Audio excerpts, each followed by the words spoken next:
Most people rush their coffee. Today, I want to slow things down.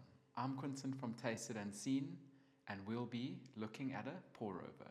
This is a device that rewards patience. Let's brew.